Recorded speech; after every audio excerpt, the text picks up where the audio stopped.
Hey guys, it's Mark again. I'm here for another Bitcoin video, Bitcoin Intro 2 of 2. In Bitcoin 1, we kind of talked about the history of Bitcoin, the founder, talked about blockchain technology, and the benefits of Bitcoins. So now we're going to go into some denominations. I want to talk about that first before I talk about Bitcoin, the pros and cons about it. I'll also talk about how you use it and some different uses for it, whether you want to invest or whether you just want to use Bitcoin to purchase things. So first off, let's talk about the Bitcoin denominations. You have a BTC, which is one whole Bitcoin. As of today, I believe one whole Bitcoin is equivalent to about 4,400 US dollars. You also have an MBTC, which is 1,000th of a Bitcoin. UBT, which is 1/1,000,000th of a Bitcoin, and then you also have the smallest denomination, which is called a Satoshi. Satoshi is 1/1000,000th of a Bitcoin. So that just gives you an idea of what you're working with as far as denominations. If you're kind of hesitant to purchase Bitcoins because you saw that big figure, the $4,400 for a Bitcoin, ignore that. Really, it's 20 million Bitcoins available in the world. That's all there ever will be. That's all there ever have been. So that's why the inflation of the value is so high right now. So feel free to buy a few Satoshi. Start off with just some Satoshi or maybe a UBTC.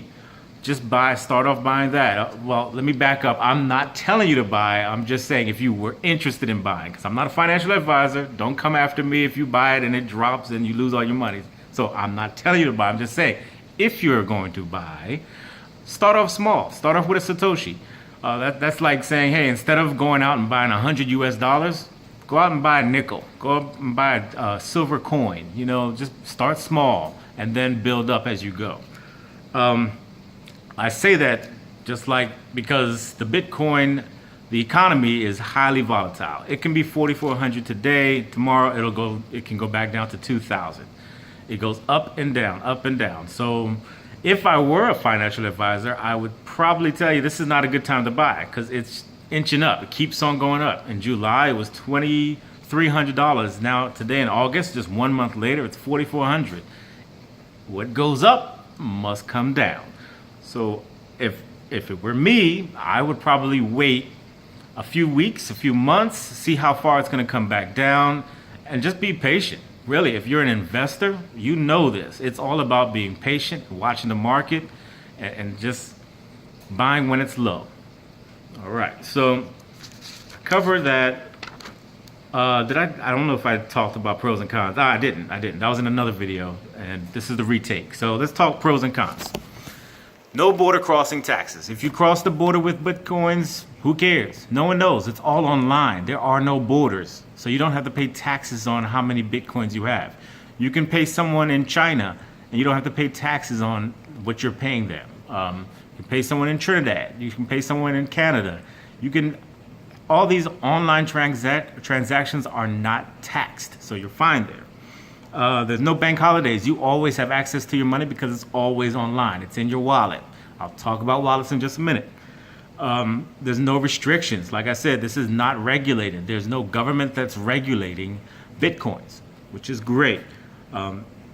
Bitcoins, it's all anonymous. So no one knows who you are. All they know is your wallet, your key that you're going to give them. Hey, in order to pay me, you need to send it to this address. It's going to be a series of numbers. That's all they know. They don't have to know who you are.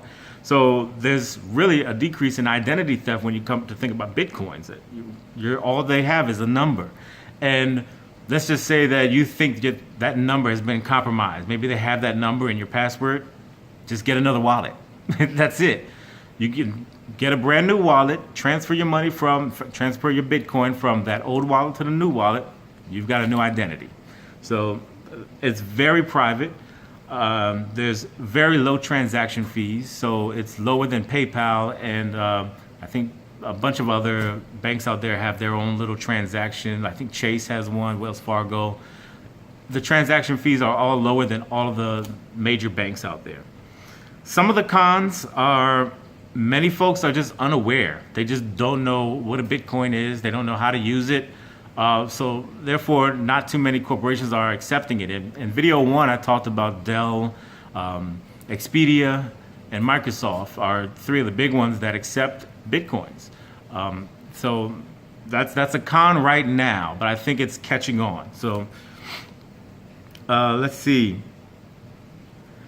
A lot of people, when it comes to investing side, a lot of people are afraid of that high volatility. When you see something going skyrocketing high and then dipping down very low, and you're seeing all your money just gone away, then you have to have big cojones to come in here and try to invest into Bitcoin.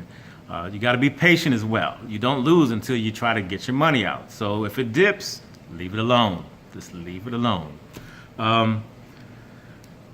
Let's see what else. A lot of people are highly skeptical.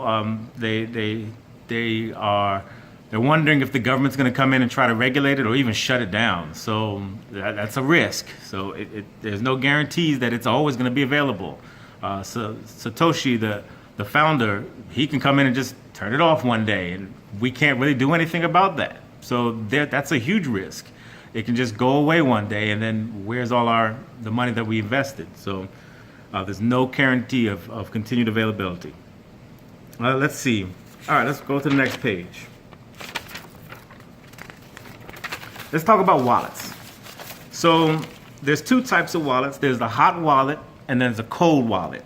So a hot wallet exists online. I'm not doing a retake because y'all just got to deal with all the bloopers and all that stuff. But anyway, hot wallet. It exists online. It's easy to use. It increases risk from hacking. So that is an issue that a few folks have gotten their hot wallets hacked. But like I said, if you are at risk or you feel that you're at risk, get yourself a new hot wallet. Transfer your monies to the new one, and you're good. And keep that number secret. Let's see what else. So you want to get a hot wallet if you're going to be a regular user of Bitcoin. If you're an investor, that's where the cold wallet comes in. That's when you hold on to your Bitcoins for a longer amount of time. It's not really something that you use online. It's not a transactional thing. It's a cold wallet. You get your money, or you put money in it, you take the address and you hide it somewhere. That's it. You put it in a safe deposit box. For most investors, that's the way to go. Now, the types of wallets that you would have, you can have a desktop wallet, a mobile wallet, an online web wallet, or a hardware wallet. So it's like a physical vault where you would keep all the paper documents, etc. So after I did in the first video, I got a couple messages about how to buy Bitcoin. I'm gonna put a link at the very bottom of this video. After you subscribe to my channel, I want you to go check out that link. It has 400 different links to where you can buy Bitcoin. There are other options for getting Bitcoins. There's Bitcoin casinos. You can go on to there's a few Bitcoin casinos. There's so many to name out there. There's a website called freebitco.in. It's like free Bitcoin, but a dot between the CO and the IN. You can go out there and gamble. You can get a couple Bitcoin by just gambling on some of these websites. I don't say that you should, just saying that that's an option. There's also free Bitcoins where you can go into something called free faucets. These are websites where you go on there daily, or you have to verify your identity, of course, but then you can go on there daily, etc., and they just kind of trickles a couple Bitcoins in your wallet every other day. Not Bitcoins, I'm sorry, some Satoshi, or even smaller denominations than that. So there's other ways that I'm not going to go into. It's something called mining. It's very intensive. You can mine on a computer, or it's intensive on your computer. It's hard to explain, but you can also get it on the cloud. You can actually have another corporation to mine for you, and then you gather up Bitcoins that way. Best thing for you to do is check out the link below. Check out the 400 different websites. I talked about buying low, selling high for your trading and investing. Let's see, what else?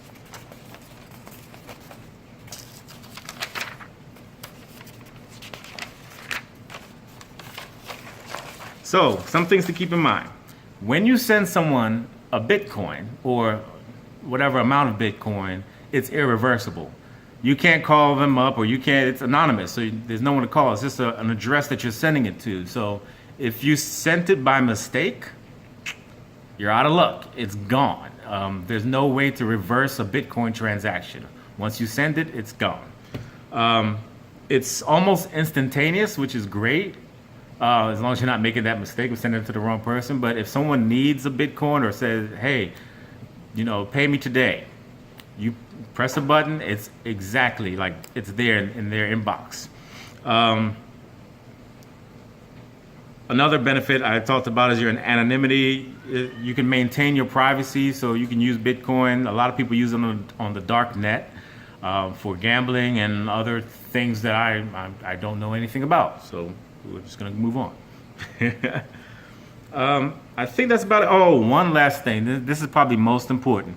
Before you start to dibble and dabble in Bitcoin, before you invest in Bitcoin, please check your local laws and regulations. I said that Bitcoin wasn't regulated, but there may be laws about usage and purchase of Bitcoins.